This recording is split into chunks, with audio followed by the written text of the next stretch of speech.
vereadora Juliana, agradeço muito a oportunidade de estar aqui, Zenaide, Aires, Marcolino, Thalita, a vocês todos e todas que estão presentes aqui na Câmara de Americana. Extremamente importante esse debate. E eu queria aqui trazer algumas boas notícias e algumas preocupações, né, que acho que continuam nesses últimos textos, né, como o Aires falou, esses últimos substitutivos, que parecem que não vão terminar nunca, né, e a gente espera que termine o mais rápido possível. Eu tenho acompanhado a tramitação da PEC, né, e acho que vale aqui uma indicação, né? Ela entra na agenda da Câmara dos Deputados em Brasília, ainda em setembro do ano passado, de 2020. Fica ali meio adormecida, porque o Rodrigo Maia, que era presidente da Câmara, do qual eu imagino aqui ninguém tenha muito apreço, mas tinha lá seus problemas com o Bolsonaro, tinha os seus problemas com o Paulo Guedes.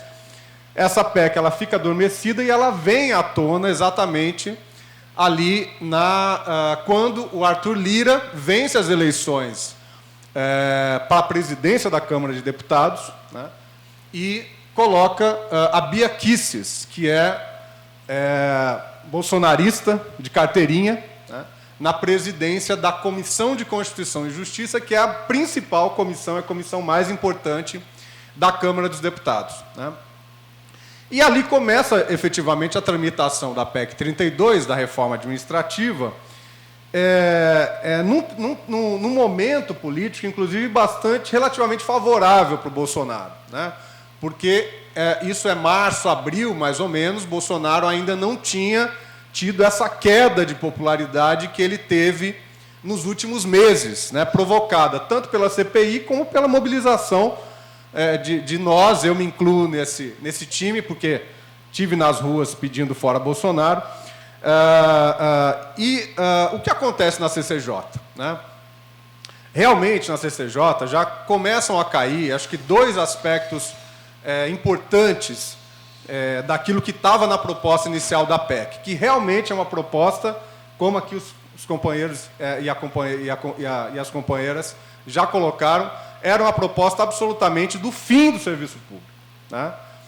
E ela mantém muito disso. Eu quero falar aqui com bastante, olhando inclusive o texto dos substitutivos. O que se colocava ali na PEC, no texto original? Tinha ali um nariz, né, o que a gente chama de nariz, que era essa coisa bonita que parece que vai mudar o mundo, né, do serviço público para melhor, que era a indicação, que era a ampliação dos princípios da administração pública direta e indireta. A professora Juliana, vereadora, colocou a questão da impessoalidade, que é um princípio fundamental do serviço público, da administração pública. Impessoalidade, o que nós temos na Constituição? Legalidade, o princípio da legalidade, o princípio da impessoalidade, o princípio da moralidade, da publicidade, e depois, na reforma que veio em 94, 95, ali com o Bresser Pereira, um princípio que era muito a cara daquela reforma, da retórica também daquela reforma, que é o princípio da eficiência. Pois bem, o Paulo Guedes e o Bolsonaro queriam colocar mais vários outros, né? Imparcialidade, transparência, inovação, responsabilidade, unidade, coordenação, boa governança pública e a tal da subsidiariedade, que foi o que a juíza colocou aqui na fala dela. E esse termo subsidiariedade é muito importante, porque ele realmente traz a essência do que é a PEC e do que continua nos substitutivos, pelo menos até esse último substitutivo que veio à tona na semana passada. Hoje eu sei que teve uma reunião da comissão especial, eu não sei exatamente os detalhes, mas eles não conseguiram votar hoje e está ali na tentativa de votar para amanhã. Essa PEC está subindo no telhado, ainda bem, por nossa força, e porque ela é uma proposta horrível, né? A proposta original ela é muito ruim, mesmo considerando o padrão desse governo, né? Bom, a subsidiariedade exatamente é quando o Estado, né, a Constituição desobriga o Estado de agir no que é o serviço público para que o mercado possa agir. Então, o Estado ele vai ficar, se for aprovado um princípio da subsidiariedade, ele vai ser um apêndice. O Estado vai ser um apêndice disso tudo que a gente conhece como serviço público hoje. E o mercado vai invadir. Vou chegar nisso no final. Mas o que a PEC tinha de muito ruim, que também caiu lá na CCJ? Essa centralização nas mãos do presidente da República, que o Aires comentou aqui, o artigo 84 da Constituição, que exatamente fala sobre aquilo que é prerrogativa do presidente da República, né? Aquilo que só ele pode fazer. E ali tinha um dos itens, que era o item mais grave de todos, que dava poder ao presidente da República, por decreto, extinguir, transformar e fundir entidades da administração pública, autárquica e fundacional. Ou seja, tudo isso que a gente está vendo que o Bolsonaro está fazendo, sucateando IBAMA, ICMBio, institutos federais, universidades, fundações como a Fiocruz, por exemplo, né? Isso tudo ele poderia não só sucatear, ele poderia ali, por decreto, sem passar pelo Legislativo, ele poderia acabar com essas autarquias e fundações. Então, é realmente um negócio gravíssimo que caiu na CCJ, né? Caiu por quê? Porque o próprio Legislativo não vai deixar esse poder, que é extremamente importante para o Legislativo, sair das suas próprias mãos. Quer dizer, é uma coisa óbvia, né? O que também foi caindo ao longo dos últimos substitutivos? Essa mudança que se colocava com a criação de 5 carreiras ou vínculos, né, e que realmente feria de morte a questão da estabilidade no setor público, né? Em parte, isso caiu. Então, por exemplo, todo o debate da questão do vínculo de experiência, ele caiu nos últimos substitutivos, né? O que se manteve ali? Que eu acho que é uma coisa importante para a gente continuar lutando contra a PEC. A questão do vínculo por prazo determinado. Essa abertura ainda maior do que já existe hoje. Portanto, a constitucionalização, e esse é o ponto, né, da questão do vínculo por prazo determinado. Então, União, Estados, municípios e Distrito Federal estariam autorizados, a partir de agora, a contratar qualquer um, qualquer uma, qualquer servidor, né, inclusive por processo seletivo, né, por processo seletivo, até 10 anos, ou seja, um vínculo temporário por até 10 anos. Ou seja, poderia contratar por 1 ano, por 2 anos, por 6 meses e assim por diante. E aí é esse cenário mesmo que os companheiros e as companheiras já colocaram aqui, né, de que qualquer professor, professora, profissional da saúde, né, as pessoas que, enfim, que lidam com assistência social poderiam ser contratadas por esse vínculo por prazo determinado. E se criou ali também essa ideia do cargo típico de Estado. E aí é uma grande discussão aqui que eu acho que vale a pena a gente fazer também. O que para o nosso campo, né, o que para o nosso entendimento é um cargo típico de Estado? Qual que é a tarefa do Estado num país como o nosso? Desigual, preconceituoso, racista, que tem preconceito, discriminação de gênero, com relação à comunidade LGBT, com relação às pessoas que vivem na periferia e assim por diante. Ora, a missão do Estado nesse país é que a gente tenha um Estado que possa fazer o bem-estar social de todos e de todas e de combater todas essas desigualdades e discriminações que a gente acompanha, não é?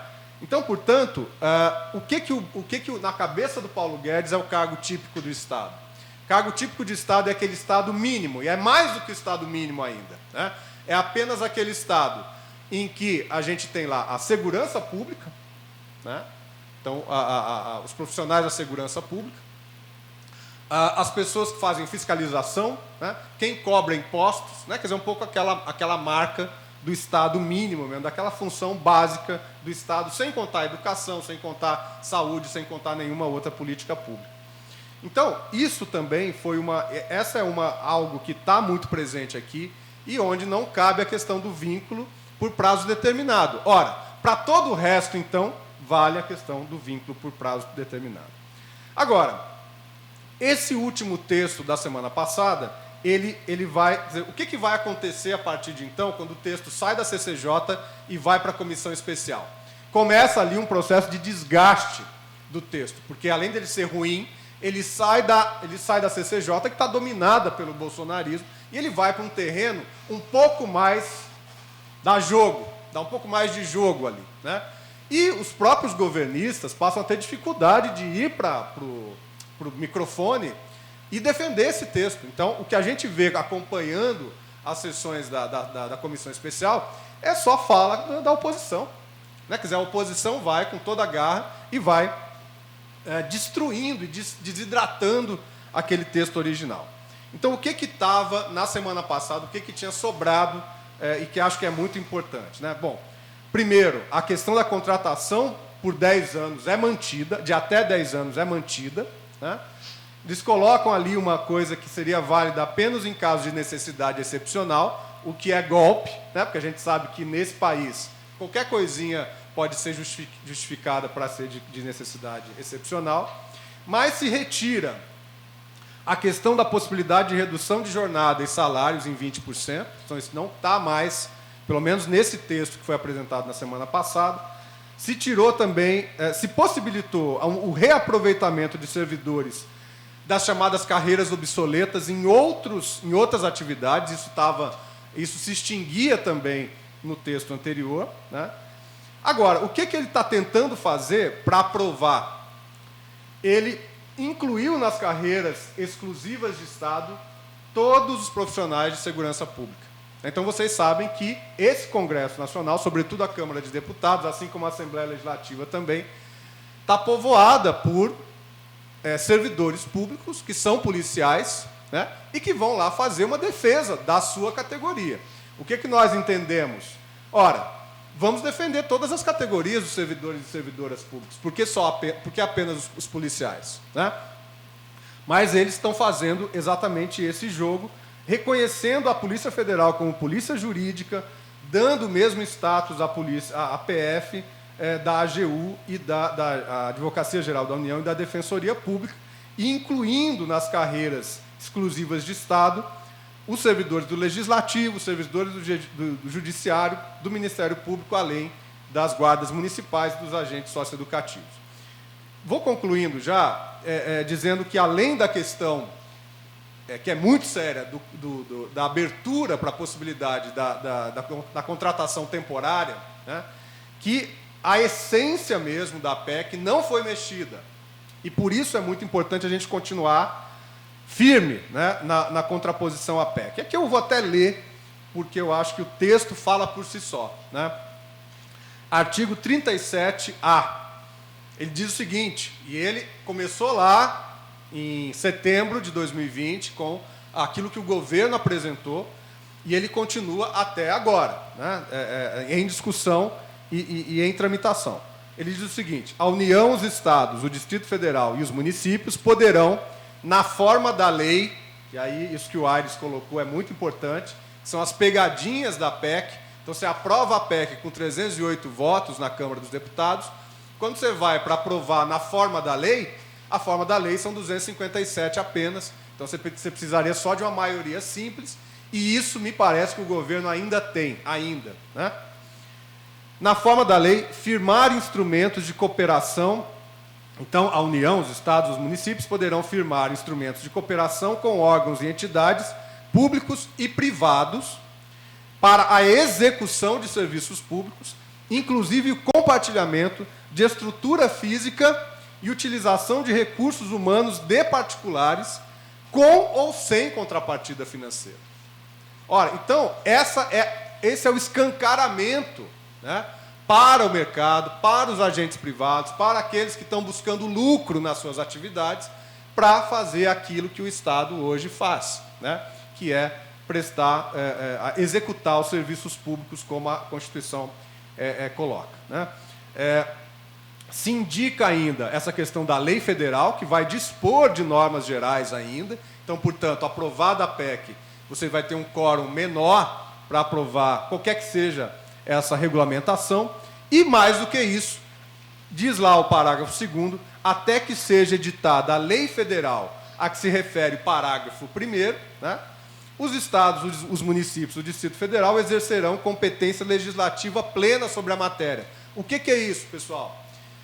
Os municípios brasileiros, todos os municípios brasileiros, as câmaras de vereadores e vereadoras, vão poder interpretar aquilo que estará no texto constitucional, ou pode estar no texto constitucional, ao seu bel prazer, né? aos seus próprios interesses, né? E aí realmente liberou geral da atuação do mercado naquilo que deveria ser exclusivo da atuação do Estado e do serviço público. Então, assim, finalizando, eu acho que assim, essa PEC, ela realmente, aquele espírito inicial, ele foi bastante desgastado, embora a essência, que eu acho que está exatamente nesse artigo 37A, ela continua ali, né? E o governo está fazendo de tudo agora para conseguir aprovar alguma reforma administrativa que vai conter esse ponto 37A. Porque se a gente conseguir retirar isso aqui, né? Bom, aí realmente o Arthur Lira, né, e o Arthur Maia, que são o relator e o presidente da Câmara, eles agora estão querendo aprovar, né, pelo menos esse programa mínimo, para não dizer que foram derrotados por nós e pelo próprio projeto político deles, que é absolutamente equivocado, né, e contrário aos interesses da população brasileira. Então é isso. Muito obrigado.